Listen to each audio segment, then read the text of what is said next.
ಓಂ ನಾರಾಯಣಂ ನಮಸ್ಕೃತ್ಯ ನರಂ ಚೈವ ನರೋತ್ತಮಂ ದೇವೀಂ ಸರಸ್ವತೀಂ ಚೈವ ತತೋ ಜಯಮುದೀರಯೇತ್. ಓಂ ಶಾಂತಿ ಶಾಂತಿ ಶಾಂತಿ. ನಾವು ಮಹಾಭಾರತದ ಆದಿಪರ್ವದಲ್ಲಿ 74 ಅಧ್ಯಾಯಗಳು ವಿಚಾರ ಮಾಡಿದ್ವಿ. ಈಗ ಅದೇ ಕ್ರಮದಲ್ಲಿ ಜನ್ಮೇಜಯನಿಗೆ ವೈಶಂಪಾಯನರು ಈ ಭರತ ಕುಲದ ಅದಕ್ಕಿಂತ ಮುಂಚೆ ಏನೆಲ್ಲ ನಡೆದಿತ್ತು, ಅದಾದಮೇಲೆ ಈ ಭರತ ಕುಲದಲ್ಲಿ ಯಯಾತಿ ಎಂಬ ರಾಜ ಹೆಂಗೆ ಪ್ರಸಿದ್ಧ ಆಗಿದ್ದ, ಅವನ ಸ್ಟೋರಿ ಬರುತ್ತೆ. ಈಗ ಭರತ ಕುಲೋತ್ಪನ್ನರ ಸಂಕ್ಷಿಪ್ತ ಇತಿಹಾಸ ಸ್ಟಾರ್ಟ್ ಮಾಡ್ತಾ ಇದ್ದಾರೆ. ಹೇ ಜನ್ಮೇಜಯ, ದಕ್ಷ ಪ್ರಜಾಪತಿ, ವೈವಸ್ವತ ಮನು, ಭರತ, ಕುರು, ಪುರು, ಅಜಮೀಡ, ಯಾದವ, ಕೌರವ ಮತ್ತು ಭಾರತರು ಇವರು ಸಂಕೀರ್ತನವು ಮಂಗಳಕರವಾದದ್ದು. ಕೇವಲ ಇವರ ಚರಿತ್ರೆ ಓದಿದ್ರೇ ತುಂಬ ಮಂಗಳ ಆಗುತ್ತೆ, ಒಳ್ಳೆಯದಾಗುತ್ತೆ. ಧನಧಾನ್ಯ ಸಮೃದ್ಧಿಯನ್ನುಂಟು ಮಾಡತಕ್ಕದ್ದು. ಅದೇಗೆ ಉಂಟು ಮಾಡೋದಂದರೆ ಅವರೆಲ್ಲ ಧರ್ಮಾಚರಣೆ ಮಾಡಿರ್ತಾರೆ. ಆ ಧರ್ಮಾಚರಣೆ ಮಾಡಿರೋದನ್ನು ನಾವೆಲ್ಲ ಸ್ಟೋರಿ ಕೇಳಿದ್ರೆ ನಾವು ಕೂಡ ಅದೇ ಥರ ಕೆಲಸ ಮಾಡಬೇಕಂತ ಅನಿಸುತ್ತೆ. ಅದಕ್ಕೆ ಜೀವನ್ಮುಕ್ತ ಪುರುಷರು ಆರಾಧನೆ, ಪುಣ್ಯಾರಾಧನೆ ದಿವಸ ಹೆಂಗೆ ಪುಣ್ಯ ಬರುತ್ತಂದರೆ, ಜೀವನ್ಮುಕ್ತ ಪುರುಷರ ಅವತ್ತು ಅವ್ರ ಚರ್ಚೆ ಆಗುತ್ತೆ. ಅವರ ಚರಿತ್ರೆಯಲ್ಲೇ ಸಾಧನ ಚತುಷ್ಟಯ ಸಂಪತ್ತಿಗಳಿರ್ತವೆ, ಮೋಕ್ಷ ಸಾಧನೆ ಇರುತ್ತೆ, ಅವ್ರ ಚರಿತ್ರೆ ಇರುತ್ತೆ, ಪ್ರಾಕ್ಟಿಕಲ್ ಆಗಿರುತ್ತೆ. ಇಲ್ಲೂ ಕೂಡ ಅಷ್ಟೇ, ಈ ಮಹಾರಾಜರು ಇವರೆಲ್ಲ ಯಾಕೆ ಪುಣ್ಯ ಬರುತ್ತಂದರೆ ಅವರು ಧರ್ಮದ ಆಚರಣೆ ಮಾಡಿ ಪುಣ್ಯ ಕೆಲಸಗಳು ಮಾಡಿ ಉತ್ತಮ ಸ್ಥಿತಿಯನ್ನು ಹೊಂದಿರ್ತಾರೆ. ಅವ್ರ ಸ್ಟೋರಿಗಳು ಓದಿದಾಗ ನಾವು ಕೂಡ ಅದೇ ಥರ ಕೆಲಸ ಮಾಡಬೇಕಂತ ಪ್ರೇರಣೆ ಬರುತ್ತೆ. ಈ ಥರ ಪುಣ್ಯ ಸಿಗುತ್ತೆ. ಆ ಥರ ಮಾಡತಕ್ಕದ್ದು ಮತ್ತು ಯಶಸ್ಕರವಾದದ್ದು. ಈ ಮಹನೀಯರ ಸಂಕೀರ್ತನದಿಂದ ದೀರ್ಘಾಯುಷ್ಯವು ಲಭಿಸುತ್ತದೆ. ಅಂತಹ ಪುಣ್ಯತಮವಾದ ಚರಿತ್ರೆಯನ್ನು ಹೇಳುವೆನು ಕೇಳು. ಮಹಾರಾಜ ಜನ್ಮೇಜಯ, ಮಹರ್ಷಿಗಳಿಗೆ ಸಮಾನನಾದ ತೇಜಸ್ವಿನಿಂದ ಕೂಡಿದ್ದ 10 ಮಕ್ಕಳು ಪ್ರಾಚೇತಸನಿಗೆ ಹುಟ್ಟಿದರು. ಪ್ರಾಚೇತಸ ಅಂತ ಇರ್ತಾನೆ, ಅವನಿಗೆ 10 ಜನ ಮಕ್ಕಳು ಹುಡ್ತಾರೆ. ಅವರೆಲ್ಲರೂ ಪುಣ್ಯವಂತರಾಗಿಯೂ ಮಹಾ ತೇಜಸ್ವಿಗಳಾಗಿಯೂ ಇದ್ದರು. ಅವರು ತಮ್ಮ ಮುಖದಲ್ಲಿ ಅಗ್ನಿಯಿಂದ ಪ್ರಾಣಿಗಳಿಗೆ ತೊಂದರೆಯನ್ನುಂಟು ಮಾಡುತ್ತಿದ್ದ ದೊಡ್ಡ ದೊಡ್ಡ ವೃಕ್ಷಗಳನ್ನು ಸುಟ್ಟು ಭಸ್ಮ ಮಾಡಿದರು. ವೃಕ್ಷಗಳು ವಿಪರೀತ ಜಾಸ್ತಿ ಆಗಿಬಿಟ್ಟು ಪ್ರಾಣಿಗಳಿಗೆ ಸಿಕ್ಕಾಪಟ್ಟೆ ಹಿಂಸೆ ಮಾಡ್ತಾಯಿದ್ರು. ಅಂಥ ವೃಕ್ಷಗಳನ್ನೇ ಇವರು ಸುಟ್ಟು ಭಸ್ಮ ಮಾಡ್ತಾಯಿದ್ರಂತೆ. ಆ 10 ಮಕ್ಕಳು ಹುಟ್ಟಿದ ನಂತರ ಪ್ರಾಚೇತಸನಿಗೆ ದಕ್ಷನೆಂಬ ಮಗನು ಹುಟ್ಟಿದನು. ದಕ್ಷನೇ ಮೇನ್ ನಮ್ಮ ಸ್ಟೋರಿಯಲ್ಲಿ. ದಕ್ಷನು ಜಗತ್ತಿಗೆ ಪಿತಾಮಹ ನೆನೆಸಿಕೊಂಡಿರುತ್ತಾನೆ. ವೀರಿಣಿ ಎಂಬ ಪತ್ನಿಯಿಂದ ದಕ್ಷನು ತನಗೆ ಅನುರೂಪವಾದ 1000 ಮಕ್ಕಳನ್ನು ಪಡೆದನು. ಅವರೆಲ್ಲರೂ ಕಠಿಣ ವ್ರತಿಗಳಾಗಿದ್ದರು. ದಕ್ಷನ 1000 ಮಕ್ಕಳಿಗೂ ನಾರದನು ಸಾಂಖ್ಯಶಾಸ್ತ್ರದ ಮೂಲಕವಾಗಿ ಮೋಕ್ಷ ಮಾರ್ಗವನ್ನು ಉಪದೇಶಿಸಿದನು. ಅವರೆಲ್ಲರೂ ವಿರಕ್ತಿ ಮಾರ್ಗವನ್ನು ಅವಲಂಬಿಸಿದರು. ಆದ್ದರಿಂದ ಅವರಿಗೆ ಮಕ್ಕಳಾಗಲಿಲ್ಲ. ತನ್ನ 1000 ಮಂದಿ ಗಂಡು ಮಕ್ಕಳು ವಿರಕ್ತಿ ಮಾರ್ಗವನ್ನು ಹಿಡಿಯಲಾಗಿ ದಕ್ಷನು ಪ್ರಪಂಚದ ಸೃಷ್ಟಿಗೋಸ್ಕರ 50 ಮಂದಿ ಹೆಣ್ಣು ಮಕ್ಕಳನ್ನು ಪಡೆದನು. 50 ಜನ ಹೆಣ್ಣು ಮಕ್ಕಳು. ಮತ್ತೆ ಹಿಂದೆಯೇ ಒಮ್ಮೆ ಹೇಳಿದಂತೆ ಆ 50 ಹೆಣ್ಣು ಮಕ್ಕಳಲ್ಲಿ 10 ಹೆಣ್ಣು ಮಕ್ಕಳನ್ನು ಧರ್ಮನಿಗೆ, 13 ಹೆಣ್ಣು ಮಕ್ಕಳನ್ನು ಕಶ್ಯಪನಿಗೂ, ಉಳಿದ 27 ಹೆಣ್ಣು ಮಕ್ಕಳನ್ನು ಕಾಲನಯನಾರ್ಥವಾಗಿ ಚಂದ್ರನಿಗೂ ಕೊಟ್ಟು ಮದುವೆ ಮಾಡಿದನು. ಮತ್ತು ಮರೀಚಿ ಮಹರ್ಷಿಯ ಮಗನಾದ ಕಶ್ಯಪನು ತನ್ನ 13 ಪತ್ನಿಯರಲ್ಲಿ ಶ್ರೇಷ್ಠಳಾದ ಮತ್ತು ಮೊದಲನೆಯವಳಾದ ದಾಕ್ಷಾಯಿಣಿಯಲ್ಲಿ, ಅಂದರೆ ಅದಿತಿಗೆ ದಾಕ್ಷಾಯಿಣಿ ಅಂತ, ಇಂದ್ರನೇ ಮೊದಲಾದ ಮಹಾಪರಾಕ್ರಮಿಗಳಾದ 12 ಆದಿತ್ಯರನ್ನು, ವಿವಸ್ವಂತನೆಂಬ ಸೂರ್ಯನನ್ನು ಪಡೆದನು. ವಿವಸ್ವಂತನ ಮಗನೇ ಪ್ರಭುವಾದ ಯಮನು. ಅವನನ್ನು ವೈವಸ್ವತನೆಂದೂ ಕರೆಯುತ್ತಾರೆ. ಕಠೋಪನಿಷತ್ತೆಲ್ಲ ವೈವಸ್ವತ ಅಂತ ಹೆಸರಿಂದನೇ ಕರೀತಾರೆ. ವಿವಸ್ವಂತನ ಮೊದಲನೆಯ ಮಗ ಸುವಿಖ್ಯಾತನಾದ ಮನು. ಯಮನು ಎರಡನೇ ಮಗ. ಅರ್ಥಾತ್ ಯಮನು ಮನುವಿನ ತಮ್ಮ. ಮನುವು ಧರ್ಮಾರ್ಥನಾಗಿಯೂ ಧೀಮಂತನಾಗಿಯೂ ಇದ್ದನು. ಅವನ ಹೆಸರಿನಿಂದಲೇ ಮನುವಂಶವು ಬೆಳೆಯಿತು. ಅವನ ವಂಶೀಯರೆಲ್ಲರೂ ಮಾನವರೆಂದು ಖ್ಯಾತರಾದರು. ಯಾಕೆ ನಮಗೆ ಮಾನವರನ್ನ ಹೆಸರು ಬಂದಿದೆ ಅಂದರೆ ಮನುವಿಂದ ನಾವೆಲ್ಲ ಉತ್ಪನ್ನ ಆದ್ದರಿಂದ. ಮನುವಲ್ಲಿ ಮಕಾರದ ಒಳಗಡೆ ರಸ್ವ ಅಕಾರ ಇದೆ. ಅದರಿಂದ ಉತ್ಪನ್ನ ಆಗಿರೋದ್ರಿಂದ ನಮ್ಮನ್ನು ನಮ್ಮ ತಂದೆ ಹೆಸರಾದ ಮನುವಿನ ಹೆಸರಲ್ಲಿ ಕರಿಬೇಕಂದ್ರೆ ಆದಿ ಅಕ್ಷರ ದೀರ್ಘ ಆಗಿಬಿಡುತ್ತೆ. ವೃದ್ಧಿನಲ್ಲಿ 3 ಇರ್ತದೆ. ಆ, ಐ, ಔ ಈ 3 ಅಕ್ಷರಗಳಿರ್ತವೆ. ಅಲ್ಲಿ ಅಕಾರ ಇದ್ದಿದ್ದಕ್ಕೆ ಆ ಅಂತ, ಮನು ಇದ್ದದ್ದು ಮಾ ಆಗೋದು, ಮಾನವ ಅಂತ. ಮನುವಿನ ಮಕ್ಕಳಾಗಿದ್ದಕ್ಕೆ ನಮಗೆ ಮಾನವ ಅಂತ ಹೆಸರು. ಮತ್ತು ಅವನ ವಂಶೀಯರೆಲ್ಲರೂ ಮಾನವರೆಂದು ಖ್ಯಾತರಾದರು. ಬ್ರಾಹ್ಮಣ, ಕ್ಷತ್ರಿಯ, ವೈಶ್ಯ, ಶೂದ್ರರೆಲ್ಲರೂ ಮನುವಿನಿಂದಲೇ ಹುಟ್ಟಿದರು. ಈ ಪಾಯಿಂಟ್ ಹೈಲೈಟ್ ಮಾಡಬೇಕಲ್ಲಪ್ಪ. ಡೆಮೋಕ್ರಸಿಯಲ್ಲಾಗಲಿ ಹಿಂದುತ್ವದಲ್ಲಿ ಭೇದ ಭಾವಗಳು ಸುಮ್ಮನೆ ಬೆಂಕಿ ಹಚ್ಚಿ ಬಿಡಿಸೋ ಪ್ರಯತ್ನ ಮಾಡ್ತಾ ಇರ್ತಾರೆ ಭೇದ ಬುದ್ಧಿಗಳನ್ನು. ಎಲ್ಲಿ ಹುಟ್ಟರು? ಬ್ರಾಹ್ಮಣ, ಕ್ಷತ್ರಿಯ, ವೈಶ್ಯ, ಶೂದ್ರ ಎಲ್ಲರೂ ಮನುವಿನಿಂದಲೇ ಹುಟ್ಟಿದರು. ಆ ಮನುವಾದಿಯನ್ನು ದ್ವೇಷ ಮಾಡೋರು ಕೆಲವರೊಂದು ಟೀಮು ಎಷ್ಟು ಭ್ರಾಂತಿ, ಎಷ್ಟು ಮೋಸ ಮಾಡ್ತಾರೆ ಹಿಂದೂ ಸಮಾಜವನ್ನು ಬೇರೆ ಮಾಡಬೇಕಂದ್ಬಿಟ್ಟು. ಎಲ್ಲರೂ ಒಂದೇ ಸೋರ್ಸಿಂದನೇ ಹುಟ್ಟಿದ್ದಾರೆ. ಸುಮ್ಮನೆ ಭೇದ ಬುದ್ಧಿಗಳನ್ನು ಇರೋ ಡಿಫ್ರೆನ್ಸನ್ನು ಎತ್ತೆತ್ತಿ ತೋರಿಸಿ ದ್ವೇಷಗಳು ಹುಟ್ಟಿಸ್ಬಿಟ್ಟು ಅವರವ್ರ ರಾಜಕೀಯ ಲಾಭಕ್ಕೆ ಬಳಸ್ಕೊತಾ ಇರ್ತಾರೆ. ನಾವು ಮನುವಾದಿಗಳನ್ನು ದ್ವೇಷ, ಎಲ್ಲರೂ ಮನುವಿಂದ ಹುಟ್ಟಿದವರೇ. ಮಹಾಭಾರತ ಪ್ರಮಾಣ ಇದೆ. ಒಂದೇ ಸೋರ್ಸ್ನಿಂದ ಹುಟ್ಟಿಬಿಟ್ಟು ಈಗ ಕೂಡ ಏನು ಮೂರ್ಖತ್ವನು. ಕೆಲವರು ಮನೆ ಒಳಗಡೆ ಬರಬಾರ್ದು, ಕೆಲವರು ವರಂಡ ಒಳಗಡೆ ಬರಬೇಕು, ಕೆಲವರು ನಮ್ಮ ಅಡುಗೆ ಮನೇಲಿ ತಿನ್ನಬಾರ್ದು, ನಮ್ಮ ಆಶ್ರಮದಲ್ಲಿ ಅಂಥವ್ರು ಅಡುಗೆ ಮನೇಲಿ ಬರಬಾರ್ದು ಅಂತ ಏನೆಲ್ಲ ಹುಚ್ಚು ನಿಯಮಗಳಿರ್ತಾ ಇರ್ತಾರೆ. ಗೊತ್ತಿಲ್ಲ, ಮೂಲದ ಬಗ್ಗೆ ಸ್ವಲ್ಪ ಯೋಚನೆ ಮಾಡಿದ್ರೆ ಗೊತ್ತಾಗುತ್ತೆ. ಈ ಥರ ಅನಂತರದಲ್ಲಿ ಬ್ರಾಹ್ಮಣರಿಗೂ ಕ್ಷತ್ರಿಯರಿಗೂ ನಿಕಟ ಸಂಬಂಧವೇರ್ಪಟ್ಟಿತು. ಮನುವಿನ ಮಕ್ಕಳಲ್ಲಿ ಬ್ರಾಹ್ಮಣರಾಗಿದ್ದವರು ಸಾಂಗವಾದ ವೇದಾಧ್ಯಯನದಲ್ಲಿಯೇ ನಿರತರಾಗಿರುತ್ತಿದ್ದರು. ಕ್ಷತ್ರಧರ್ಮ ಪರಾಯಣರಾದ 9 ಗಂಡು ಮಕ್ಕಳು, 1 ಹೆಣ್ಣು ಮಗಳು ಮನುವಿಗೆ ಹುಟ್ಟಿದರು. ವೇನ, ದುಷ್ಣು, ನರಿಷ್ಯಂತ, ನಾಭಾಗ, ಇಕ್ಷ್ವಾಕು, ಕಾರುಷ, ಶರ್ಯಾತಿ, 8ನೆಯವಳಾದ ಇಲಾ. ಈ ಇಲಾ ಹೆಸರಿಂದನೇ ಇಲಾಹಾಬಾದ್, ಪ್ರಯಾಗರಾಜನ ಇಲಾಹಾಬಾದ್ ಅಂತ ಕೂಡ ಕರೀತಾರೆ ಈ ಇಲಾ ಹೆಸರಿಂದನೂ. ವೃಷಧ್ರು ಮತ್ತು ನಾಭಾಗಾರಿಷ್ಠ ಇವರೇ ಮನುವಿನ 10 ಮಕ್ಕಳು. ಇವರುಗಳಲ್ಲದೆ ಇನ್ನೂ 50 ಮಂದಿ ಮಕ್ಕಳು ಮನುವಿಗೆ ಹುಟ್ಟಿದರು. ಆದರೆ ಆ 50 ಮಂದಿ ಮಕ್ಕಳು ತಮ್ಮಲ್ಲಿಯೇ ಜಗಳವಾಡಿಕೊಂಡು ವಿನಾಶ ಹೊಂದಿದರೆಂದು ನಾವು ಕೇಳಿದ್ದೇವೆ. ಅವರವರು ಜಗಳ ಮಾಡಿಕೊಂಡು ಯಾವುದೋ ಒಂದು ಸ್ಟೋರಿ ಬರುತ್ತೆ ನಮ್ಮ ಮಹಾಭಾರತದಲ್ಲಿ. ವಿನಾಶನ ಹೊಂದಿಬಿಟ್ಟಿರ್ತಾರೆ. ಇಲಾ ಎಂಬುವಳಲ್ಲಿ ಪುರೂರವನು ಹುಟ್ಟಿದನು. ಪುರೂರವನಿಗೆ ಇಲಾ ಎಂಬುವಳೇ ತಂದೆ ಮತ್ತು ತಾಯಿಯೂ ಆಗಿದ್ದಳೆಂದು ನಾವು ಕೇಳಿದ್ದೇವೆ. ಅದು ವಿಚಿತ್ರ ಸ್ಟೋರಿ ಇರುತ್ತೆ. ತಂದೆ ತಾಯಿ ಒಬ್ಬರೇ ಆಗಿರ್ತಾರೆ. ಇಲಾ ಎಂಬುವಳು ಪತಿ ಚಂದ್ರನ ಮಗನಾದ ಬುಧನಿಂದ ಇಲಾ ಎಂಬುವಳಲ್ಲಿ ಪುರುಷನಾಗಿ ಪುರೂರವನು ಹುಟ್ಟಿದನು. ಮುಂದೆ ಕಾರಣಾಂತರಗಳಿಂದ ಇಲಾ ಎಂಬುವಳು ಪರಿವರ್ತನೆಯನ್ನು ಹೊಂದಿ ಸುದ್ಯುಮ್ನನೆಂಬ ಹೆಸರನ್ನು ಪಡೆದು ಪುರೂರವನಿಗೆ ರಾಜ್ಯ ಪ್ರದಾನ ಮಾಡಿದಳು. ಆವಾಗಲೆಲ್ಲ ಸೆಕ್ಸ್ ಚೇಂಜ್ ಎಲ್ಲ ಆವಾಗಲೇ ಆಗ್ತಾಯಿತ್ತು. ಈಗ ನಾವು ಹೊಸದಾಗಿ ಕಂಡುಹಿಡಿದೀವಿ ಅಂತೇಳಿ ಮೆಡಿಸಿನ್ ಡಿಪಾರ್ಟ್ಮೆಂಟ್ ಆಗ್ತಾಯಿರುತ್ತೆ. ಸ್ತ್ರೀ ಪುರುಷರು ಸ್ತ್ರೀ ಎಲ್ಲ ಆಗ್ತಾಯಿದ್ರು. ಈ ಕಾರಣದಿಂದ ಪುರೂರವನಿಗೆ ತಂದೆ ತಾಯಿ ಇಬ್ಬರೂ ಇಲಾ ಎಂಬುವಳೇ ಆಗಿದ್ದಳೆಂದು ಇಲ್ಲಿ ಹೇಳಲಾಗಿದೆ.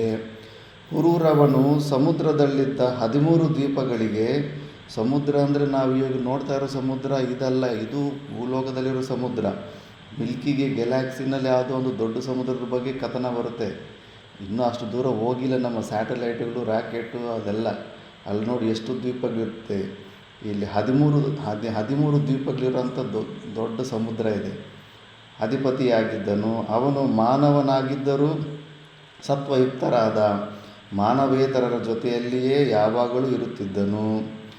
ವೀರ್ಯೋನ್ಮತ್ತನಾಗಿದ್ದ ಪುರೂರವನು ಬ್ರಾಹ್ಮಣರೊಡನೆ ದ್ವೇಷ ಕಟ್ಟಿಕೊಂಡು ಬ್ರಾಹ್ಮಣರು ರೋದನ ಮಾಡುತ್ತಿದ್ದರೂ ಬಿಡದೆ ಅವರಲ್ಲಿರುತ್ತಿದ್ದ ಧನ ಕನಕ ವಸ್ತುಗಳೆಲ್ಲವನ್ನೂ ಸುಲಿಗೆ ಮಾಡುತ್ತಿದ್ದನು. ಇದೊಂದು ಸಮಸ್ಯೆ ಇದೆ.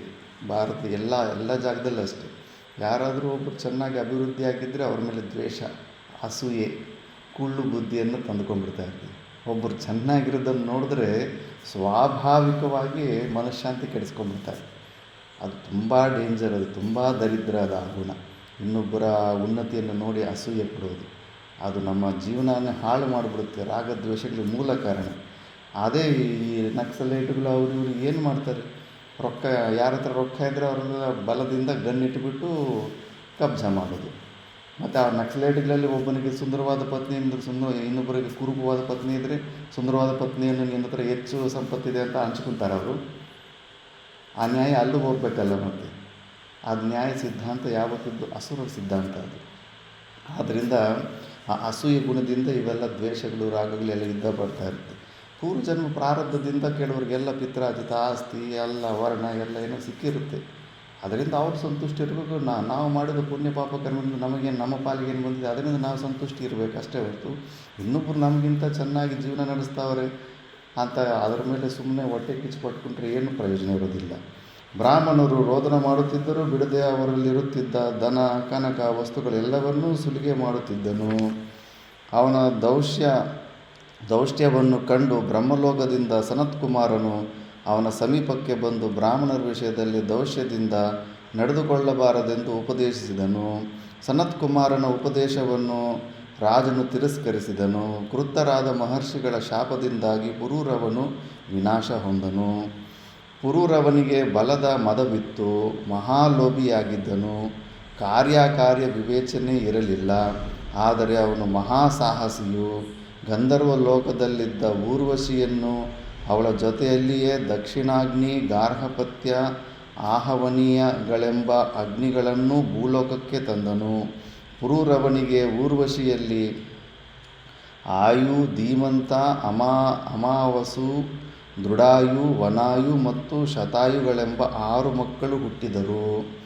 ಅವರಲ್ಲಿ ಮೊದಲನೆಯವನಾದ ಆಯುವಿಗೆ ಸ್ವರ್ಭಾನವಿ ಎಂಬುವಳಲ್ಲಿ ನಹುಷ ಹುಟ್ಟಿದ. ನಹುಷ ಒಂದು ದೊಡ್ಡ ಸ್ಟೋರಿ ಬರುತ್ತೆ. ವೃದ್ಧಶರ್ಮ, ನಹುಷ, ವೃದ್ಧಶರ್ಮ, ರಜಿ, ಗಯ ಮತ್ತು ಅನೇನಸರೆಂಬ 5 ಮಕ್ಕಳು ಹುಟ್ಟಿದರು. ಅವರಲ್ಲಿ ಮೊದಲನೆಯವನಾದ ನಹುಷನು ಧೀಮಂತನಾಗಿಯೂ ಸತ್ಯನಿಷ್ಠನಾಗಿಯೂ ಪರಾಕ್ರಮಿಯಾಗಿಯೂ ಇದ್ದನು. ನಹುಷನು ರಾಜ್ಯವನ್ನು ಧರ್ಮದಿಂದ ಪರಿಪಾಲನೆ ಮಾಡುತ್ತಿದ್ದನು. ಪಿತೃಗಳನ್ನು, ದೇವತೆಗಳನ್ನು, ಬ್ರಾಹ್ಮಣರನ್ನು, ಗಂಧರ್ವರನ್ನು, ಸರ್ಪಗಳನ್ನು, ರಾಕ್ಷಸರನ್ನು ಅವರಿಗೆ ಹಿತವಾದ ಕಾರ್ಯಗಳನ್ನು ಮಾಡುತ್ತಾ ಪರಿಪಾಲಿಸುತ್ತಿದ್ದನು. ತನ್ನ ರಾಜ್ಯದಲ್ಲಿದ್ದ ಬ್ರಾಹ್ಮಣ, ಕ್ಷತ್ರಿಯ, ವೈಶ್ಯ, ಶೂದ್ರರನ್ನು ಯಾವ ವಿಧವಾದ ತಾರತಮ್ಯವೂ ಇಲ್ಲದೆ ಸಂರಕ್ಷಿಸುತ್ತಿದ್ದನು. ಆಗಿನ ರಾಜರು ಹಂಗೆ ಇದ್ದರು. ಸುಮ್ಮನೆ ಚರಿತ್ರೆಯಲ್ಲಿ ಹಂಗೆ ಅನ್ಯಾಯ ನಡೆದು ಹಿಂಗೆ ಅನ್ಯಾಯ ನಡೆದು ಏನಿಲ್ಲ. ಎಲ್ಲ ಬೇರೆ ದೇಶದವ್ರು ಆಕ್ರಮಣ ಮಾಡಿದ ಮೇಲೆ ಅವ್ರು ಬೇಕಂತ ದ್ವೇಷ ಬೆಳೆಸ್ಬೇಕಂದ್ಬಿಟ್ಟು ಅವೆಲ್ಲ ಸ್ಟೋರಿಗಳೆಲ್ಲ ಹುಟ್ಟಿಸಿದ್ದಾರೆ. ಮುಂಚೆ ಎಲ್ಲ ವರ್ಣಗಳು ಒಬ್ರಿಗೊಬ್ಬರು ಮರ್ಯಾದೆ ಕೊಟ್ಕೊಂಡು ಚೆನ್ನಾಗಿ ಜೀವನ ಮಾಡ್ತಾಯಿದ್ರು. ದಸ್ಯುಗಳೆಂಬ ದರೋಡಕಾರರನ್ನು ಸಂಪೂರ್ಣವಾಗಿ ನಿರ್ಮೂಲ ಮಾಡಿದನು. ಋಷಿಗಳಿಗೆ ತೊಂದರೆ ಕೊಡುತ್ತಿದ್ದ ದಸ್ಯುಗಳನ್ನು ನಿರ್ಮೂಲ ಮಾಡಿದ್ದಕ್ಕಾಗಿ ಋಷಿಗಳು ಪ್ರಾಣಿಗಳೋಪಾದಿಯಲ್ಲಿ ನಹುಷನ ಪಲ್ಲಕ್ಕಿಯನ್ನು ಅವನು ಹೇಳಿದೆಡೆಗೆ ಹೊತ್ತುಕೊಂಡು ತಿರುಗಬೇಕಾಯಿತು. ಋಷಿಗಳಿಗೆ ಖುಷಿಯಾಗ್ಬಿಟ್ಟು ಅವನನ್ನು ಪಲ್ಲಕ್ಕಿಯನ್ನು ಹೊತ್ತುತ್ತಾ ಇರ್ತಾನೆ. ಅಲ್ಲೇ ಒಂದು ಮಿಸ್ಟೇಕ್ ಮಾಡ್ತಾನೆ ಪಲ್ಲಕ್ಕಿ ಹೊತ್ತವಾಗಲೇ. ತನ್ನ ತೇಜಸ್ಸಿನಿಂದಲೂ ಪರಾಕ್ರಮದಿಂದಲೂ ತಪಸ್ಸಿನಿಂದಲೂ ದೇವತೆಗಳನ್ನು ಪರಾಜಯಗೊಳಿಸಿ ಸ್ವಲ್ಪ ಕಾಲ ಇಂದ್ರ ಪದವಿಯನ್ನು ಪಡೆದಿದ್ದನು. ಅವನಿಗೆ ಯತಿ, ಯಯಾತಿ, ಸಂಯಾತಿ, ಆಯಾತಿ, ಅಯತಿ ಮತ್ತು ಧ್ರುವ ಎಂಬ 6 ಮಂದಿ ಗಂಡು ಮಕ್ಕಳಿದ್ದರು. ನಹುಷನ ಸ್ಟೋರಿ ಮತ್ತೆ ಬರುತ್ತೆ. ಆ ಋಷಿಗಳನ್ನು ಸ್ವಲ್ಪ ಬೇಗ ಸರ್ಪ ಅಂತ ಕಾಲಲ್ಲಿ ಟಚ್ ಮಾಡಿಬಿಟ್ಟು ಭುಜದ ಮೇಲೆ ಬೇಗ ಹೋಗಿ ಅಂತ. ಸರ್ಪ ಅಂದರೆ ಬೇಗ ಸರಿ ಅಂತ. ನೀನು ಸರ್ಪ ಅಂತ ಇಷ್ಟು ದುರಹಂಕಾರದಿಂದ ಕಾಲಲ್ಲಿ ಟಚ್ ಮಾಡ್ತೀನಿ ಅಂದ್ಬಿಟ್ಟು ನೀನು ಹಾವೇ ಆಗಿಬಿಟ್ಟು ಅಂದ್ಬಿಟ್ಟಿದ್ದನು ನಹುಷನಿಗೆ ಶಾಪ ಕೊಟ್ಬಿಟ್ಟಿರ್ತಾರೆ. ಅದು ಮತ್ತೆ ಬರುತ್ತೆ ಸ್ಟೋರಿ. ಅವರೆಲ್ಲರೂ ಇವ್ರಿಗೆ 6 ಜನ ಮಕ್ಕಳಿರ್ತಾನೆ ಈ ನಹುಷನಿಗೆ. ಪ್ರಿಯವಾದಿಗಳಾಗಿಯೂ ಪರಾಕ್ರಮಿಗಳಾಗಿಯೂ ಇದ್ದರೂ ಮೊದಲನೆಯವನಾದ ಯತಿಯು ತನ್ನ ಹೆಸರಿಗೆ ಅನುಗುಣವಾಗಿ ಯೋಗಾಭ್ಯಾಸ ನಿರತನಾಗಿ ಬ್ರಹ್ಮ ಸಾಕ್ಷಾತ್ಕಾರವನ್ನು ಪಡೆದನು.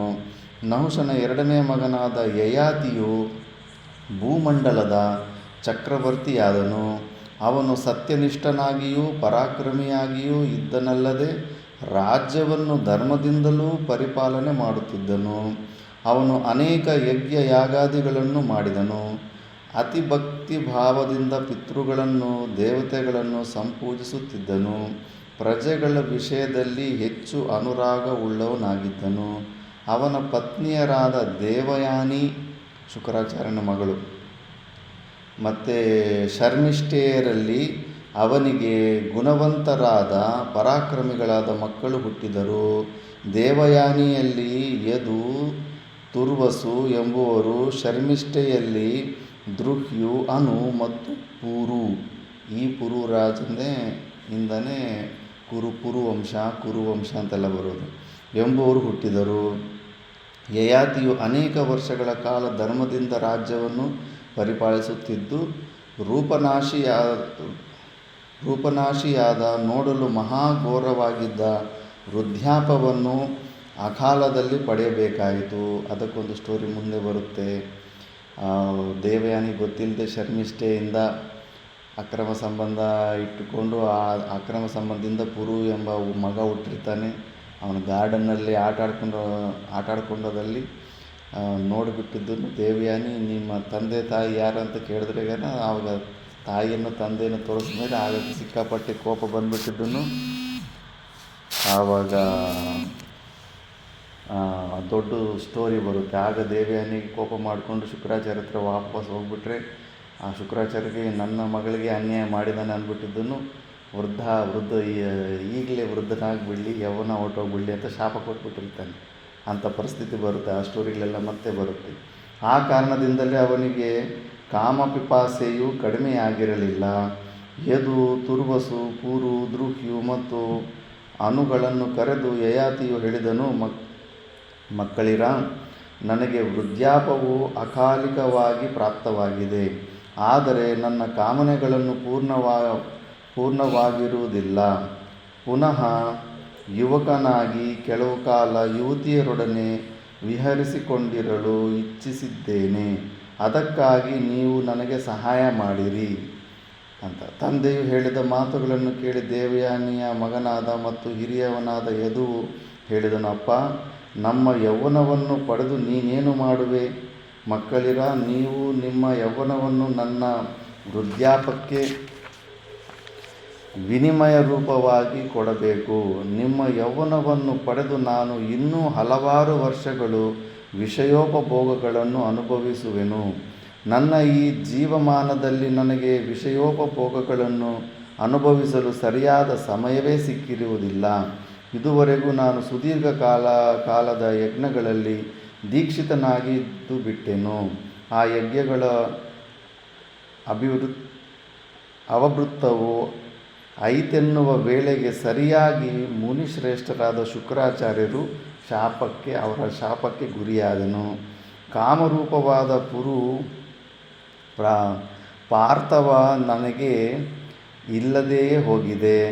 ಇದರಿಂದಾಗಿ ನಾನು ಪರಿತಪಿಸುತ್ತಿದ್ದೇನೆ. ನಿಮ್ಮಲ್ಲಿ ಯಾರಾದರೂ ಒಬ್ಬರ ತನ್ನ ಯೌವನವನ್ನು ನನ್ನ ಮುದಿತನಕ್ಕೆ ವಿನಿಮಯವಾಗಿ ಕೊಟ್ಟು ನನ್ನ ಅಖಂಡ ಸಾಮ್ರಾಜ್ಯವನ್ನು ಶಾಸನ ಮಾಡಲಿ. ನಾನು ನಿಮ್ಮಲ್ಲಿ ಒಬ್ಬನ ಯೌವನವನ್ನು ಪಡೆದು ಯುವಕನಾಗಿ ನನ್ನ ಕಾಮನೆಗಳನ್ನು ಪೂರೈಸಿಕೊಳ್ಳುವೆನು. ಈ ಥರ ಯೌವನವನ್ನು ಕೇಳ್ತಾನೆ ಮಕ್ಕಳನ್ನು ಕರೆಸಿಬಿಟ್ಟು. ಯಯಾತಿಯ ಮಾತನ್ನು ಯದು ಪ್ರವೃತ್ತಿಗಳಾದ 4 ರಾಜಕುಮಾರರು ಒಪ್ಪಲಿಲ್ಲ. ಯೌವನನ್ನಂತೂ ಯಾಕಂದರೆ ಈ 6 ಪ್ರಕಾರದ ವಿಕಾರದಲ್ಲಿ ಅಷ್ಟೋ ಇಷ್ಟೋ ಸ್ವಲ್ಪ ಸ್ವತಂತ್ರತೆ, ಸ್ವಲ್ಪ ಆನಂದ ಸಿಗೋದು ಯೌವನ ಅವಸ್ಥೆಯಲ್ಲಿ. ಅದಕ್ಕೆ ಅದನ್ನು 4 ಜನ ಮಕ್ಕಳು ಒಪ್ಪೋದಿಲ್ಲ.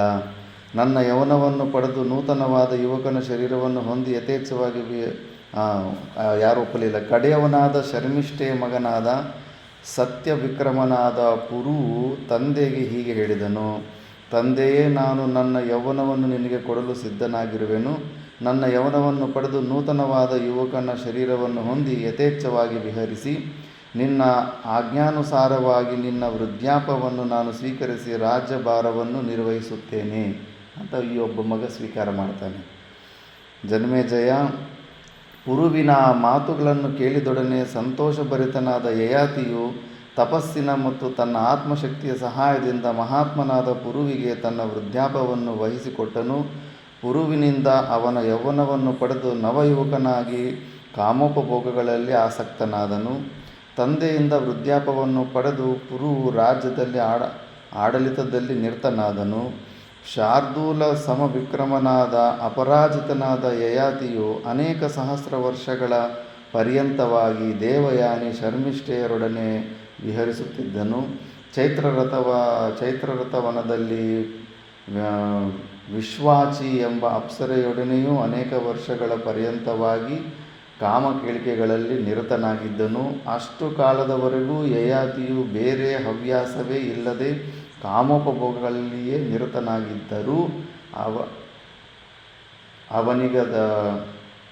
ಅವನಿಗದರಲ್ಲಿ ತೃಪ್ತಿ ಎಂಬುದೇ ಉಂಟಾಗಲಿಲ್ಲ. ಅದನ್ನು ಮನಗೊಂಡು ರಾಜನು ಈ ಮಾತುಗಳನ್ನು ಉದ್ಘೋಷಿಸಿದನು. ಇದು ತುಂಬ ಫೇಮಸ್ ಶ್ಲೋಕ ಇದು. ನ ಜಾತು ಕಾಮಃ ಕಾಮಾನಾಂ ಉಪಭೋಗೇನ ಶಾಮ್ಯತೆ ಹವಿಷ್ಯ ಕೃಷ್ಣವರ್ತ್ಮೇವ ಭೂಯ ಏವಾಭಿವರ್ತತೆ. ಇದು ಪ್ರತಿ ಭಾಷ್ಯಕಾರ ಭಗವಂತರು ಈ ಶ್ಲೋಕನ ಬಳಸ್ತಾರೆ. ಬೆಂಕಿಗೆ ತುಪ್ಪವನ್ನು ಸುರಿದಷ್ಟು ಬೆಂಕಿಯು ವೃದ್ಧಿ ಹೊಂದುವುದೇ ಹೊರತು ಆರಿ ಹೋಗುವುದಿಲ್ಲ.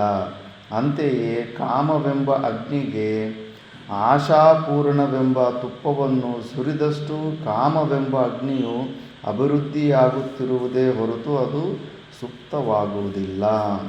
ಆಸೆ ಎಂಬುದು ತೊಡೆದು ಹಾಕಲಾದ ಒಂದು ರೋಗ. ಒಂದು ಆಸೆಯನ್ನು ಪೂರ್ಣ ಮಾಡಿಕೊಳ್ಳಲು ಹೊರಟರೆ ಆ ಆಸೆಯು ಪೂರ್ಣವಾಗುವುದರೊಳಗಾಗಿ ಮತ್ತೊಂದು ಆಸೆಯು ಮೊಳಕೆಯಾಗಿರುತ್ತದೆ. ಅನುಭವ ಸಿದ್ಧ ಇವೆಲ್ಲ. ಆಸೆಗೆ ಮಿತಿಯನ್ನು ಯಾರಿಂದಲೂ ಯಾವಾಗಲೂ ಕಲ್ಪಿಸುವ ಸಾಧ್ಯತೆ ಇಲ್ಲ. ಬೇಕು ಸಾಕು ಅನ್ನೋ ಶಬ್ದಗಳು ಹೊರಗಡೆ ಉಚ್ಚಾರಣೆ ಮಾಡಿ ಮನಸ್ಸಲ್ಲಿ ಅಭ್ಯಾಸ ಮಾಡ್ಕೊಳ್ಳಿ. ಸಾಕು, ಬೇಕು, ಸಾಕು, ಸಾಕು, ಬೇಡ, ಈ ಅಭ್ಯಾಸಗಳು ಇದು ನಮ್ಮ ಮಂತ್ರಗಳಾಗ್ಬಿಡ್ಬೇಕು. ಸಾಕು, ಬೇಡ, ಅದು ತೃಪ್ತಿ ಅಂತ ಈ ಅಭ್ಯಾಸ ಮಾಡಿಕೊಂಡ್ರೆ ಅದು ನಿಲ್ಲಿಸುತ್ತೆ. ಇಲ್ಲ ಅಂದರೆ ಎಲ್ಲೂ ನಿಲ್ಲೋದೇ ಇಲ್ಲ. ಅದು ರತಿ ಸುಖಕ್ಕೂ ಒಂದು ಮಿತಿ ಎಂಬುದಿಲ್ಲ. ಕಾಮಾಭಿಭೂತನಾದ ಮನುಷ್ಯನಿಗೆ ಪ್ರತಿನಿತ್ಯವೂ ಪ್ರತಿಯೊಂದು ನೂತನವಾಗಿಯೇ ಕಾಣುತ್ತಿರುತ್ತದೆ. ನಾನು ಹಿಂದೆ ಅನುಭವಿಸಿದ್ದೇನೆ, ಇದರ ಸುಖವಿಷ್ಟೇ ಎಂಬ ಮನೋಭಾವನೆಯು ಯಾವಾಗಲೂ ಬರುವುದಿಲ್ಲ. ಸ್ವಲ್ಪ ಹೊತ್ತು ಬಂದರೂ ಕೂಡ ಮತ್ತೆ ಹೊರಟೋಗ್ಬಿಡುತ್ತೆ. ಯಯಾತಿಯು ಹೇಳಿರುವ ಈ ಮಾತುಗಳು ನಿಶ್ಚಯವಾಗಿಯೂ ಸುವರ್ಣಾಕ್ಷರಗಳಲ್ಲಿ ಬರೆದಿಡತಕ್ಕವುಗಳು. ವ್ಯಾಸ ಭಗವಾನರು ಕೂಡ ಹಂಗೆ ಬರ್ತಾವ್ರೆ. ಗೋಲ್ಡನ್ ವರ್ಡ್ಸಲ್ಲಿ ಬರಿಬೇಕಂತ ಈ ಶ್ಲೋಕ ಬರೀತಾರೆ. ಎಲ್ಲ ಉಪನಿಷತ್ತಲ್ಲೂ ಇದನ್ನು ದೃಷ್ಟಾಂತ ತಗೊಳ್ತಾರೆ. ನಾವು ಮೂರ್ಖರ ಥರ ಇಂದ್ರಿಯಗಳನ್ನು ಯಾವುದೋ ಒಂದು ಕೋರಿಕೆ ಇದ್ದರೆ ಸ್ವಲ್ಪ ಅದನ್ನು ಸ್ಯಾಟಿಸ್ಫೈ ಮಾಡಿ ಮತ್ತೆ ಬಿಟ್ಬಿಡೋಣ ಅಂತ. ಬಿಡೋಕ್ಕಾಗಲ್ಲ. ನೀನು ಅದನ್ನು ಪೂರ್ತಿ ಮಾಡ್ಕೊಂಡ ತಕ್ಷಣ ಇನ್ನೂ ದೊಡ್ಡ ಜಾಲ ಹಾಕಿರುತ್ತೆ ಮನಸ್ಸು, ಇನ್ನೂ ದೊಡ್ಡದೇ ಪ್ಲ್ಯಾನ್ ಹಾಕಿರುತ್ತೆ. ಆ ಥರ ಯಾವತ್ತಿಗೂ ಅದು ಎಂಡ್ ಆಗೋದಿಲ್ಲ. ಆಸೆ ಎಂಬುದೊಂದು ಪದವಿ ಎಲ್ಲ ವಿಧವಾದ ಕಾಮನೆಗಳನ್ನು ಒಳಗೊಂಡಿದೆ.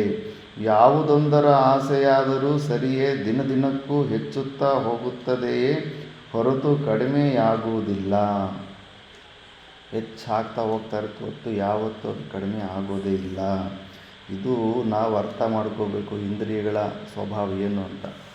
ಎಲ್ಲ ಫೇಡ್ ಆಗಿಬಿಡುತ್ತೆ. ಸ್ಟಾರ್ಟಿಂಗಲ್ಲಿ ಏನೋ ಆನಂದ ಸಿಗುತ್ತೆ, ಸುಖ ಸಿಗುತ್ತೆ ಅನಿಸ್ತಾ ಇರುತ್ತೆ. ಆ ಪ್ರಯತ್ನ ಮಾಡ್ತಾರೆ, ಎಲ್ಲರೂ ಮಾಡ್ತಾರೆ. ಎಲ್ಲಿ ತೃಪ್ತಿಯಾಗಿದೆ? ಸಾವಿರಾರು ವರ್ಷ ಯೌವನಾನ ವಾಪಸ್ ತಗೊಂಡು ಎಂಜಾಯ್ ಮಾಡ್ತಾನೆ. ಇನ್ನೂ ಅದು ಅಲಂವೃತ್ತಿ ಬರೋದೇ ಇಲ್ಲ ಇಂದ್ರಿಯ ಭೋಗದ ವಿಷಯದಲ್ಲಿ. ಇನ್ನೂ ಅಂತ ಪೆಂಡಿಂಗು. ಇನ್ನು ಮತ್ತೆ ಆ ಥರ ಆಸೆ ಒಳಗಡೆ ಅಂತೂ ತರುಣಾವಸ್ಥೆ ಇರುತ್ತೆ, ಶರೀರ ಮಾತ್ರ ವೃದ್ಧ ಆಗಿಬಿಡುತ್ತೆ. ಮಹಾ ನರಕ ಅಂತೆ ವೃದ್ಧಾವಸ್ಥೆ. ಸಂಪತ್ತಿದ್ದರೂ ಕೂಡ ಯಾವುದೇ ಆದಂಥ ಭೋಗವನ್ನು ಅನುಭವಿಸೋದಕ್ಕಾಗೋದಿಲ್ಲ. ಎಲ್ಲ ಸಾಮರ್ಥ್ಯತೆ ಇರುತ್ತೆ. ಸ್ವೀಟ್ ತಿಂದರೆ ಶುಗರು, ಉಪ್ಪು ಖಾರ ತಿಂದರೆ ಆ್ಯಸಿಡಿಟಿ, BP, ಜೀರ್ಣ ಆಗೋದಕ್ಕೊಂದು ಟ್ಯಾಬ್ಲೆಟು, ವಿಸರ್ಜನೆಗೆ ಒಂದು ಟ್ಯಾಬ್ಲೆಟು, ಹಸಿವಾಗೋದಕ್ಕೊಂದು ಟ್ಯಾಬ್ಲೆಟು. ಏನು ಎಷ್ಟು ಸಂಪತ್ತಿದ್ರೂ ಕೂಡ ಅಂತಿಮ ಅಂಥ ಸಮಯದಲ್ಲಿ ನಿನಗೆ ಸಂಪತ್ತಿ ಬರುತ್ತೆ. ಯಾವಾಗ ನೀನು ಏನು ತಿನ್ನೋದಕ್ಕೆ ಅನುಭವಿಸೋದಕ್ಕೆ ಆಗದೇ ಇರೋವಂಥ ಪರಿಸ್ಥಿತಿಯಲ್ಲಿ ಅಂಥ ಎಲ್ಲ ಸಂಪತ್ತಿಗೆ ನೀನು ಮುಂದೆ ಬಂದು ನಿನ್ನನ್ನು ಹಿಂಸೆ ಕೊಡ್ತಾ ಇರ್ತಾರೆ. ಆದ್ದರಿಂದ ಇಂದ್ರಿಯಗಳ ಈ ಚಂಚಲತೆಯನ್ನು ಸರಿಯಾಗಿ ತಿಳ್ಕೋಬೇಕು. ಆ ಥರ ಟೈಮ್ ವೇಸ್ಟ್ ಮಾಡಿಕೊಡೋದೇ ಹೊರತು ಯಾವತ್ತೂ ಇಂದ್ರಿಯಗಳು ತೃಪ್ತಿ ಆಗೋದಿಲ್ಲ. ಮತ್ತು ಯಾವುದೇ ಒಂದು ಭೋಗ ಆಗಲಿ ಫೇಡ್ ಆಗಿಬಿಡುತ್ತೆ.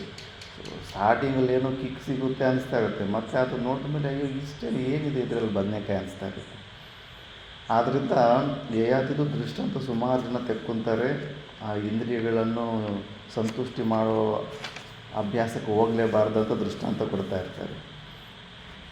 ಪೃಥಿವೀ ರತ್ನ ಸಂಪೂರ್ಣ, ಈ ಶ್ಲೋಕವು ಇಸ್ ಫೇಮಸ್ಸು. ಸಂಪೂರ್ಣ ಹಿರಣ್ಯಂ ಪಶವಃ ಸ್ತ್ರೀಯಃ ನಾಲಮೇಕಸ್ಯ ತತ್ಸವರ್ಯಮಿತಿ ಮತ್ವಾ ಶಮಂ ವ್ರಜೇತ್.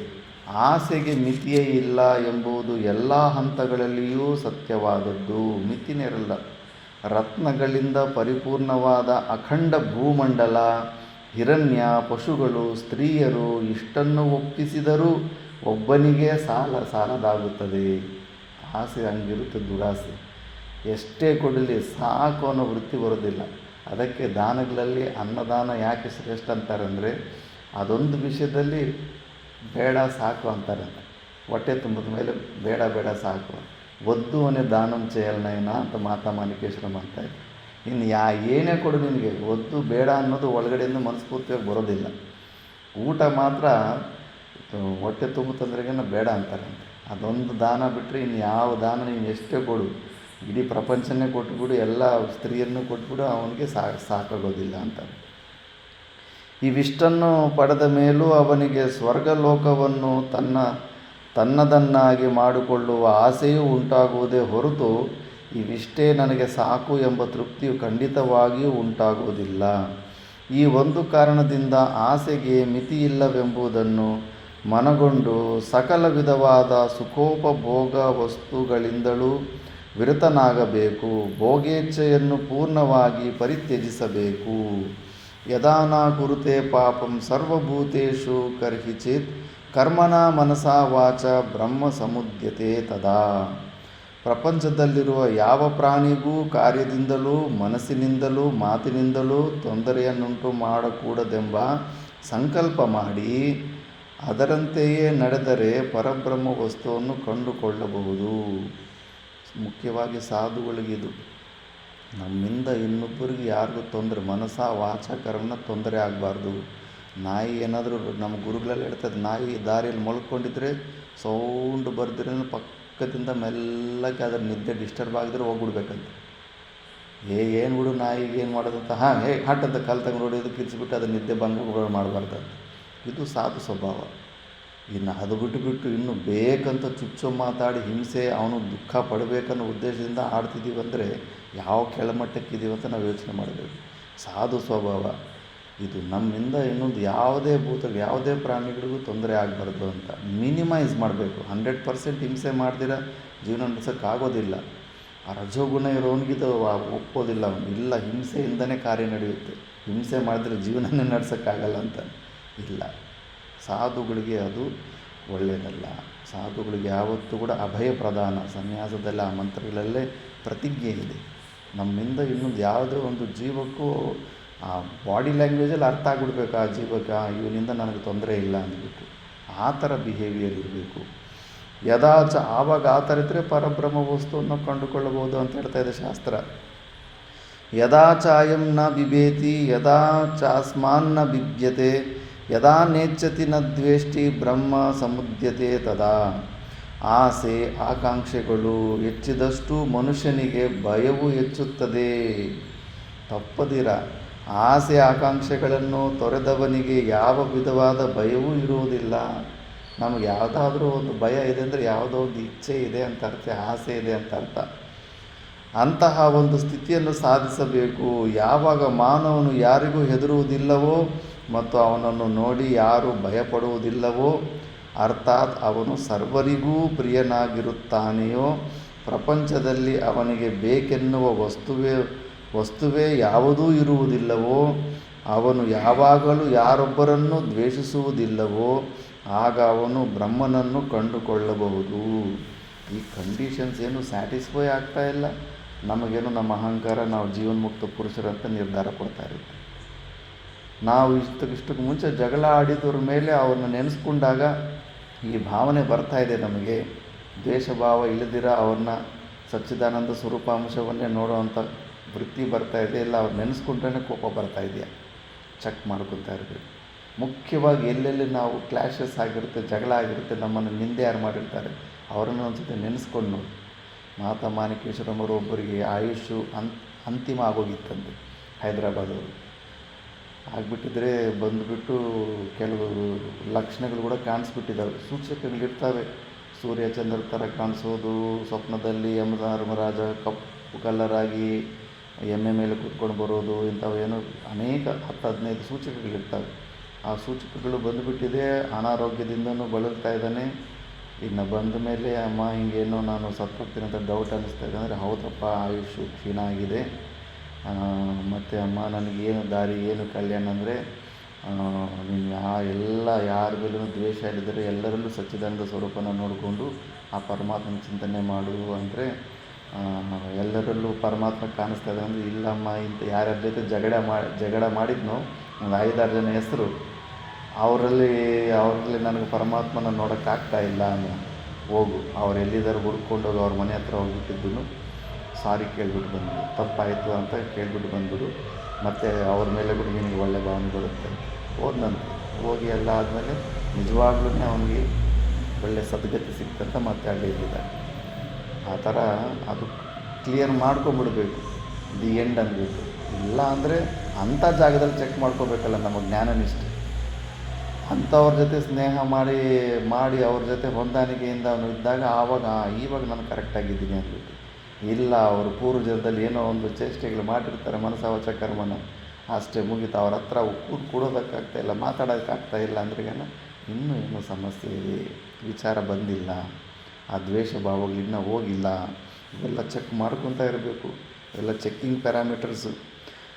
ಸಹಸ್ರ ವರ್ಷಗಳ ಅನುಭವದಿಂದ ಈ ರೀತಿಯ ನಿರ್ಧಾರಕ್ಕೆ ಬಂದ ಯಯಾತಿಯು ಕಾಮೋಪಭೋಗಗಳಲ್ಲಿ ನಿಸ್ಸಾರತೆಯನ್ನು ಪರಿಪೂರ್ಣವಾಗಿ ಮನಗಂಡವನಾಗಿ ಮನಸ್ಸನ್ನು ಬುದ್ಧಿಯಲ್ಲಿ ಲೀನಗೊಳಿಸಿ ಯೋಗಶಕ್ತಿಯಿಂದ ತನ್ನ ವೃದ್ಧಾಪ್ಯವನ್ನು ಮಗನಿಂದ ಪುನಃ ಪಡೆದನು.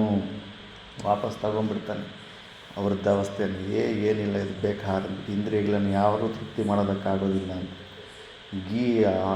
ಅವನ ಕುಂಡದಲ್ಲಿ ಎಷ್ಟು ತುಪ್ಪ ಎಷ್ಟು ಜಾಸ್ತಿ ಆಗ್ತಾಯಿದ್ರೆ ಅಷ್ಟಿನ್ನು ಬೆಂಕಿ ಹೆಚ್ಚಾಗ್ತಾ ಇರುತ್ತೆ ಹೊರತು ತಣ್ಣಗಾಗೋದಿಲ್ಲ. ಅದೇ ಥರ ಅಷ್ಟೇ ಇಂದ್ರಿಯಗಳಿಗೆ ವಿಷಯಗಳಿಗೆ ಎಷ್ಟಾದರೂ ಕೊಡ್ತಾಯಿದ್ರು, ಇನ್ನೂ ಹೆಚ್ಚಾಗ್ತಾ ಇರುತ್ತೆ ಹೊರತು ಶಾಂತಿ ಅಂತೂ ಸಿಗೋದಿಲ್ಲ. ಪುರುವಿಗೆ ಅವನ ಯೌವನವನ್ನು ಕೊಟ್ಟು ಅವನು ಕಿರಿಯವನಾದರೂ ಮೊದಲೇ ಕೊಟ್ಟಿದ್ದ ಪ್ರತಿಜ್ಞಾವಚನದಂತೆ ಪುರುವಿಗೆ ರಾಜಸಿಂಹಾಸನದ ಪಟ್ಟಗಟ್ಟಿ ಕಾಮೇಚ್ಛೆಯನ್ನು ಪೂರ್ಣ ಮಾಡಿಕೊಳ್ಳಲಾಗದೇ ಇದ್ದ ಕಾಮೋಪಭೋಗವು ಸಾಕೆಂಬ ತೃಪ್ತಿಯನ್ನು ಹೊಂದಿದ ಯಯಾತಿಯು ಮಗನೊಡನೆ ಹೇಳಿದನು, ಮಗು, ನಿನ್ನಿಂದ ನಾನು ಪುತ್ರವಂತ ನೆನೆಸಿಕೊಂಡಿರುತ್ತೇನೆ. ನನಗೆ ಇತರ 4 ಮಕ್ಕಳಿದ್ದರೂ ತಂದೆಯ ಮಾತನ್ನು ನಡೆಸದೆ ಅವರನ್ನು ನಾನು ಮಕ್ಕಳೆಂದು ಪರಿಗಣಿಸಲಾರೆನು. ನೀನು ನನ್ನ ವಂಶದ ಕೀರ್ತಿಗೂ ಅಭಿವೃದ್ಧಿಗೂ ಕಾರಣನಾಗಿರುವೆ. ನಿನ್ನಿಂದಲೇ ಹೊಸದೊಂದು ವಂಶದ ಉದಯವಾಗಲೆಂದು ನಾನು ಅನುಗ್ರಹಿಸುತ್ತೇನೆ. ಅದೇ ಪುರುವಂಶ ಅಂತ ಸ್ಟಾರ್ಟ್ ಆಗುತ್ತೆ. ಪುರುವಿಂದ ಮತ್ತೆ ಅದು ಕುರುವಂಶ ಅಂತ ಆಗುತ್ತೆ.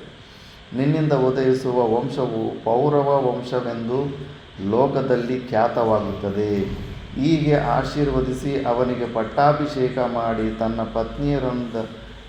ಪತ್ನಿಯರೊಂದೊಡಗೂಡಿ ಭೃಗುತುಂಗವೆಂಬ ಪರ್ವತದ ತಪ್ಪಲಿಗೆ ಹೋಗಿ ಅಲ್ಲಿ ಅನೇಕ ಸತ್ಕರ್ಮಗಳನ್ನು ಮಾಡಿ ಅನೇಕ ವರ್ಷಗಳ ಕಾಲ ಅಲ್ಲಿಯೇ ತಪಸ್ಸನ್ನು ಮಾಡಿಕೊಂಡಿದ್ದು ಪ್ರಾಯೋಪವೇಶ ವ್ರತದ ಮೂಲಕವಾಗಿ ಪತ್ನಿಯರೊಡನೆ ಪಾರ್ಥಿವ ಶರೀರವನ್ನು ತೊರೆದು ಸ್ವರ್ಗಕ್ಕೆ ತೆರಳಿದನು.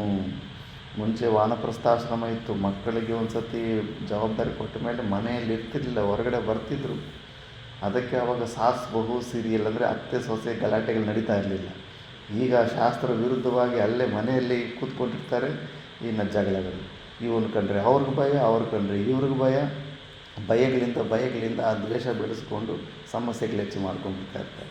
ಮನೆ ಬಿಟ್ಟು ಹೊರಗಡೆ ಬರ್ತಾ ಇರಬೇಕು. ಮಕ್ಕಳಿಗೆ ಜವಾಬ್ದಾರಿ ಆದಮೇಲೆ ವಾನಪ್ರಸ್ಥ ಆಶ್ರಮ ಈ ದಾರಿ ನೋಡ್ಕೊತಾ ಇರಬೇಕು. ತಪೋಮಯದ ಜೀವನ. ನಮ್ಮ ಚರಿತ್ರೆಯಲ್ಲಿ ಎಲ್ಲರೂ ದೊಡ್ಡ ದೊಡ್ಡ ರಾಜರೆಲ್ಲ ಅಂತಿಮ ಸಮಯದಲ್ಲ ತಪಸ್ಸಿನಿಂದ ಒಳ್ಳೆ ಭಗವಂತನ ಚಿಂತನೆ ಸಾಧನೆ ಮಾಡಿಕೊಂಡು ಲಾಸ್ಟಲ್ಲಿ ಸ್ವರ್ಗಕ್ಕೋ ಇಲ್ಲ ಜ್ಞಾನ ನಿಷ್ಠೆ ಇದ್ದರೆ ಮೋಕ್ಷವನ್ನು ಹೊಂದಿದ್ದಾರೆ. ಈ ಥರ ಈ ಪುರು ಚರಿತ್ರೆ ಬರುತ್ತೆ. ಮಿಕ್ಕಿದ್ದು ಮತ್ತು ಈ ಪುರುವಿಂದ ನೆಕ್ಸ್ಟ್ ಎಲ್ಲ ಏನಾಗಿದೆ ಅನ್ನೋ ಚರಿತ್ರೆ ಬರುತ್ತೆ. ಅದು ನೆಕ್ಸ್ಟ್ ಕ್ಲಾಸಲ್ಲಿ ನೋಡೋಣ. ಓಂ ಪೂರ್ಣಮದ ಪೂರ್ಣಮಿದಂ ಪೂರ್ಣಾತ್ ಪೂರ್ಣಮುದಚ್ಯತೆ ಪೂರ್ಣಸ್ಯ ಪೂರ್ಣಮಾದಾಯ ಪೂರ್ಣಮೇವಾವಶಿಷ್ಯತೆ. ಓಂ ಶಾಂತಿ ಶಾಂತಿ ಶಾಂತಿ.